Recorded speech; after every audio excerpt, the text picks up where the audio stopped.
J'aime tellement Halloween.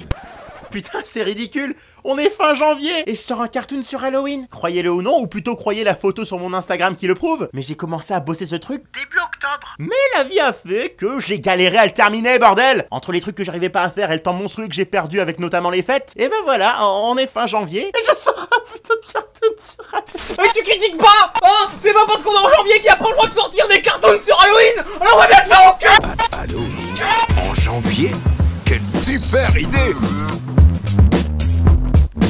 J'aime tellement Halloween. J'adore Noël aussi, hein, c'est assez dur pour moi de les départager, mais si on faisait voter le monde pour ne garder qu'une seule fête, je voterais clairement Halloween. Déjà parce que je sais d'avance que Noël gagnerait, vous inquiétez pas, mais au moins j'aurais montré mon soutien envers cette fête qui a vraiment bercé mon enfance. Si vous avez vu ce cartoon, vous savez que petit j'étais un fan absolu de Kid Paddle, et c'est pas pour rien. J'adorais les monstres, j'ai passé ma vie à dessiner des monstres, c'est même la seule chose que je peux dessiner limite sans réfléchir. Je pose mon stylo sur la feuille, je fais 2 yeux et ensuite je n'ai absolument aucune idée de ce à quoi mon dessin va ressembler, mais il prend rapidement forme et à la fin je l'accepte comme il est. Au-delà des monstres, c'est vraiment toute cette ambiance horrifique que j'appréciais. En gros, la déco que vous installiez pour Halloween, c'était la déco de ma chambre 365 jours par an. Araignées en plastique, serpents, chauves-souris, masques accrochés au mur, fausses toiles d'araignée, et quelques vrais aussi. Un de mes noudous préférés, c'était une araignée géante. Elle s'appelle Spider. Il y avait aussi ce truc bizarre que j'avais commencé à faire à l'âge de 5 ans. C'était un gros pot de confiture que j'avais rempli d'eau et dans lequel j'avais mis un faux doigt pour faire comme les savants fous. Quelques temps après, j'avais trouvé une oreille en plastique, je l'ai ajoutée dans le bocal et je m'étais donné pour objectif de réunir les 5 sens dans ce truc. J'ai mis des années avant de compléter cette quête, mais qu'est-ce que j'en étais fier quand je l'ai enfin terminé. Puis j'ai eu la bonne idée de mettre de l'encre de stylo pour donner une légère teinte bleutée à mon œuvre. J'ai tout gâché, putain! Vous vous rendez compte que cette eau a genre 18 ans? Je suis certain qu'il y a de la vie qui est apparue là-dedans. Il y a quelques années, je l'avais ouvert et putain, dire que ça schlingue sa mère est un euphémisme serait un euphémisme tellement ça minimaliserait le réel impact qu'a cette odeur sur des narines humaines. Bref, vous commencez à comprendre pourquoi j'aime Halloween. Pendant une journée, le monde se mettait dans l'ambiance dans laquelle je me sentais le plus à l'aise. Moi, je déteste Halloween! Oula, qui a parlé? Encore un personnage soi-disant... Qui a laissé ça là? C'est moi qui ai parlé. Ah, c'est de la merde! Je supporte pas cette fête de fous furieux. Vous passez votre temps à faire peur à tout le monde, vous allez finir par me faire avoir une attaque. Mais ça encore, c'est pas grave. Non, le pire, c'est votre foutu rituel de barbare. Chaque année, vous venez dans les champs nous arracher à la terre qui nous a vu naître. Vous nous ouvrez au couteau, sans anesthésie. Vous faites des soupes avec nos entrailles, puis vous nous charcutez en découpant ces horribles visages dans notre chair. Et comme si ça suffisait pas, vous humiliez notre dépouille en plaçant une bougie à l'intérieur pour qu'on serve de décoration jusqu'à ce qu'on ait fini de pourrir. Et je m'oppose à cette vidéo qui fait l'apologie d'un rite sacrificiel aussi barbare qu'innommable.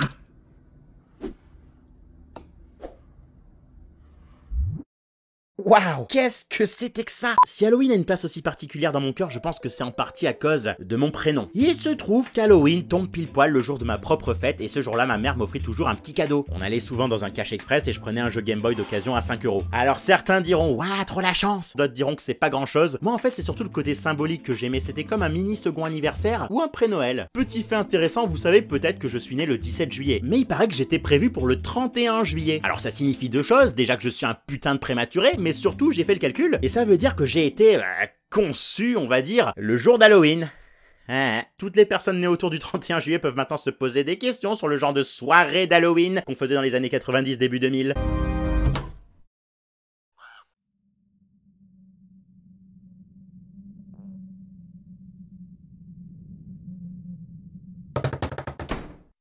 Ok, tu kiffes Halloween, on a compris. Mais c'est marrant parce que t'as toujours pas parlé de la fête en elle-même. Ah, c'est vrai. Bon, on va dire que j'ai gardé le meilleur pour la fin. Quoi? T'appelles ça le meilleur?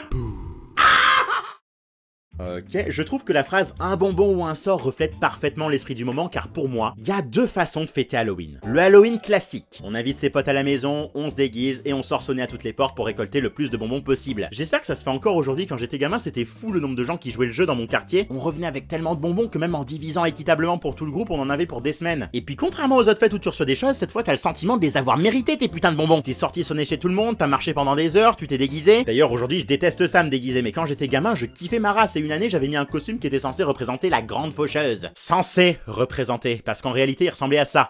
Ouais, tout le monde m'a pris pour une fleur. J'étais dégoûté. Le Halloween des petits cons. Disons que c'est un peu la version maléfique d'Halloween, une façon de voir la fête comme une sorte de 1er avril en plus poussé. On passe au magasin de farce et attrape et on prend tous un maximum de pétards et un masque. Le but ici c'est pas d'avoir le plus beau costume pour aller chercher des bonbons, mais de distribuer des tas de sorts sans se faire reconnaître. On sonne aux portes, on allume des pétards juste devant et on court se cacher pour observer et se marrer. Ça dure un moment, puis ensuite on se retrouve toujours à en mettre dans tout et n'importe quoi pour voir comment ça va exploser. Je sais pas laquelle de ces deux versions de la fête est la mieux, mais il y en a une avec laquelle on risque un petit peu plus de problèmes que l'autre. Il y a peut-être moyen de mélanger les deux en lançant des pétards à tous ceux qui filent aucun bonbon, mais ça m'a l'air risqué. Dans tous les cas, une fois la nuit tombée, la tradition, c'est le bon gros film d'horreur. Et franchement, je sais pas ce qu'il y a de mieux qu'un film d'horreur entre potes le soir d'Halloween. Oh, bah je sais pas.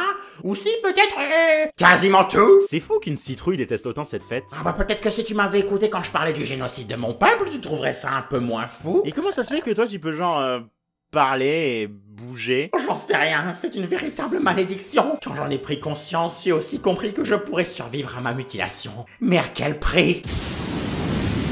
Pour ne pas courir, j'ai besoin de chair de citrouille. J'ai dû dévorer ma propre famille. Je suis devenu un monstre. Waouh, une citrouille cannibale quoi. Tu vois ça? Ouais. Tu sais ce que c'est? Un café Starbucks? C'est pas n'importe quel café Starbucks. C'est un pumpkin spice latte. Oula. Je bois cette merde pour moins sentir que c'est ma famille que j'absorbe. Mais vu le peu de citrouille que ça contient, je dois en boire toute la journée. Résultat, je ne dors plus jamais et je suis parfois dans un état de stress si intense qu'il suffirait de me toucher pour me faire...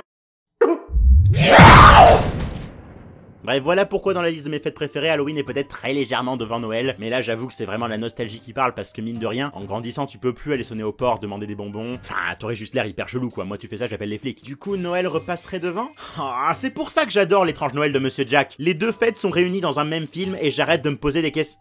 Attends, il y avait une faute dans le titre, là, c'est quoi ce dé? Wow! O-B-A-I-D. Obide. Tu lis à l'envers, crétin. Diabo.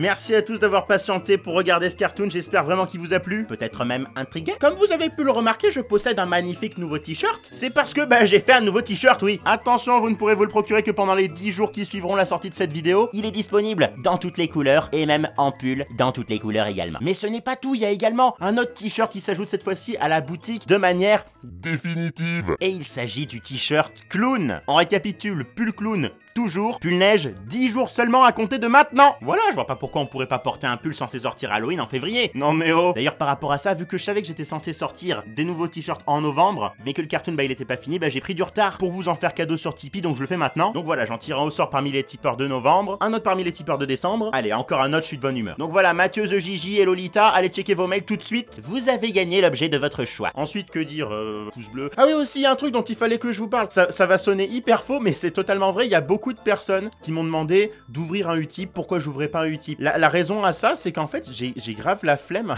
J'ai grave la flemme de 1 et de 2. Ça me saoulait un peu d'être sur deux trucs différents, tu vois. Enfin bon, voilà, je vends des t-shirts, j'ai Tipeee. C'était à mon sens déjà pas mal, mais il se trouve que Tipeee, donc le site sur lequel vous pouvez Spiro dégage. Donc le site sur lequel vous pouviez déjà me faire des dons, a mis tout récemment en place un truc un petit peu comme Utip. Alors Utip, pour ceux qui connaissent pas, vous regardez une pub sur le lien du créateur de votre choix et ça lui donne genre quelques centimes, mais quand on empile comme ça les centimes avec plein de personnes, ça fait des sommes assez honorables. Et là c'est pareil, sauf que au lieu de regarder des pubs, vous regardez des clips musicaux, donc c'est cool aussi. Le fonctionnement il est marrant, en fait, il y a 3 clips musicaux, vous en choisissez un, vous le regardez et toutes les 30 secondes, ça me file 1 centime. Voilà. Là, je viens de me filer 6 centimes. Là, je clique sur un autre clip. hop, 5 centimes. Ça fait déjà 11 centimes. Et voilà, et là je suis bloqué parce qu'on peut en regarder que 3 par heure, un truc comme ça. Et si j'ai bien compris, je crois qu'il y en a en tout 24 qui sont proposés chaque jour, donc 1 par heure, mais voilà, mais ne regardez pas toute la journée des trucs, même si vous avez rien à faire, je pense qu'il y a plus intéressant, mais voilà, si vous avez envie comme ça de découvrir des clips musicaux, parce que ça les aide aussi en fait avec la visibilité, donc c'est cool, et en même temps me soutenir tout ça gratuitement, bah maintenant vous pouvez sur Tipeee directement. Tous les liens utiles sont dans la description. Comme d'habitude, merci énormément aux personnes qui ont sous-titré la vidéo précédente, et merci également à ceux qui le feront pour celle-là. Ça m'aide de fou. Ça permet à des gens de tout horizon de pouvoir regarder mes vidéos. Bon, tu auras toujours un anglais dans les commentaires qui va taper pourquoi le titre il est en anglais alors que la vidéo... Mais parce qu'elle est traduite, connard. Le titre il est pas en anglais, ça a été traduit, tu comprends? Putain, ça m'énerve les gens comme ça. C'est un truc de fou. Et les Américains, vous êtes pas tout seuls. J'ai l'impression qu'ils sont persuadés qu'il y a que leur langue et tout. Moi, PewDiePie, des fois je vois ces titres en français parce qu'il y a des gens qui les ont traduits. Est-ce que je vais taper sous ces vidéos PewDiePie, pourquoi le titre? Non, je comprends les choses. Je comprends. Putain. Allez, salut.